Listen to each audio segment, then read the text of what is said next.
हाँ तो नमस्कार साथियों, बीजीएस स्मार्ट स्टडी के एक नई क्लास में आपका स्वागत है।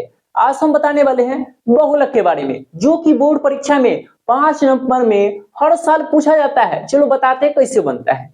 सवाल आपको इस तरह से दिया रहेगा। अब बनाएंगे कैसे? सबसे पहले लिखेंगे हल, और जो सवाल दिया उसको हम नीचे दर्शाए हुए पहले से, ताकि हम जल्दी बता पाए। अब सबसे पहले इसमें पता करेंगे F1 का मान। ये क्या होता है? बड़ा सिंपल है, देखिए ध्यान से। अब बड़ता में देखो सबसे बड़ा अंक कौन सा है? तो 15। ये हो गया जी F1 का मान। अब एक से पहले क्या होता है? 0, तो इसके ऊपर में हो जाएगा F0 का मान। और एक के बाद कितना होता है? 2, तो नीचे में हो जाएगा जी F2 का मान। अब देखो बनाएंगे कैसे? तो देखो लिखेंगे सबसे पहले बहुलक वर्ग। काजी, तो बहुलक वर्ग ये क्या होता है? तो F1 के सामने में क्या है जी? ये यही होता है। तो क्या लिखेंगे जी? 30 से 40 लिख दिए। इसमें पता करेंगे L का मान कैसे? देखिए ना ऐसे, तो L बराबर जो इन दोनों में छोटा है उसको लिखेंगे। क्या छोटा है? 30। तो आप लिखिए 30, L का मान हो गया। आप लिखेंगे H का मान ये क्या होता है? इन दोनों में अंतर 30 से 40 कितना का? तो 10। ये हो गया H का मान। अब लिखेंगे क्या? शुरुआत में F0 का मान कितना है जी? 6 दर्शाइए, फिर कॉमा।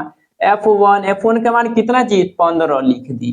उसके बाद F2 का मान कितना है जी? तो 7 है, 7। आप लिखेंगे फॉर्मूला क्या? तो बहुलक बराबर एगो फॉर्मूला होता है जी, तो हम उसी को लिखेंगे। बहुलक बराबर फॉर्मूला क्या है? तो L प्लस में F1 माइनस में F0 बट्टा में का जी? तो 2F1 माइनस में F0 माइनस में F2 कोष्ट कर दीजिए बंद गुना में। ये होता है। चलो इसमें मान दर्शा दीजिए। कैसे? तो ऐसे L का मान कितना है जी? तो L का मान 30, फिर प्लस कोष्ट है तो कोष्ट 2। F1 का मान कितना है जी? तो 15 लिखिए, माइनस के साइन। F0 का मान कितना है जी? तो F0 का मान 6, अब बटा है 2 है तो 2 सटा हुआ है तो जी गुना के साइन।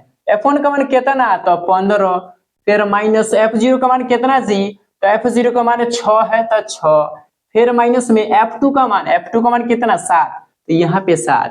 कोष्ट है कोष्ट गुना में H का मान कितना दिया है? तो 10, तो हम 10 लिख दी। चलिए आगे इसको सॉल्व करते हैं।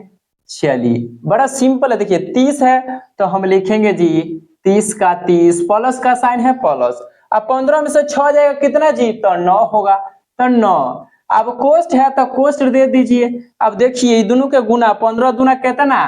तो 15 दूना 30। अब क्या है जी? माइनस है तो माइनस। उसके बाद दोनों जब साइन एक जैसा क्या करते हैं जी? जोड़ देते हैं। 6 7 कितना? तो 13 है तो 13। अब गुना है तो गुना, 10 के 10। चलिए बड़ा ध्यान से देखिएगा आप लोग। 30 है तो 30 प्लस के प्लस कोष्ट को हटाइए, अब गुना कीजिए। 9 को 10 से, 10 नामा कितना जी? तो 90। 30 में से घटाव 13 तो कितना बची? 17। अब ध्यान से देखिए, आप लोग बट्टा को जोड़ नहीं बनाइएगा, पहले क्या करेंगे? भाग करने, ताकि आसान हो जाएगा। तो साइड में बताते हैं। जैसे देखो यहाँ पे 17 से भाग दे लीजिए आप लोग 90 में, आता होगा आप लोग को। तो 17 से लगे ऊपर लिखते हैं, जगह कम है। 17 से 90 में 17 पचे 85। ठीक है, अब घटाओ 10 में से 5 5 एक कितना? 1 यानी 8 8 में 60 साइड। अब देंगे यहाँ पर 0 तो यहाँ पॉइंट पड़ेगा।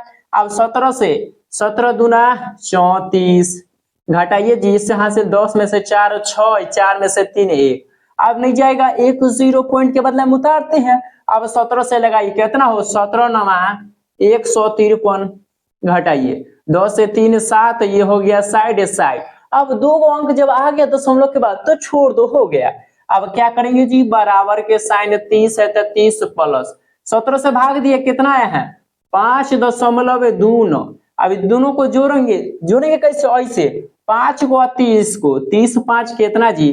तो 35.29। हाँ ध्यान से, लगभग नहीं छोड़ना है। इसके आगे लिखिएगा आप लोग लगभग। ये हो गया आपका आंसर। ठीक है, तो देख लीजिए आप लोग बड़ी ध्यान से। स्क्रीनशॉट लेना है तो ले सकते हैं, ले लीजिए। हाँ तो आप लोग बताइएगा ये वीडियो आपको कैसा लगा। यदि अच्छा लगा हो तो लाइक एंड सब्सक्राइब वीडियो को करके शेयर भी कीजिएगा।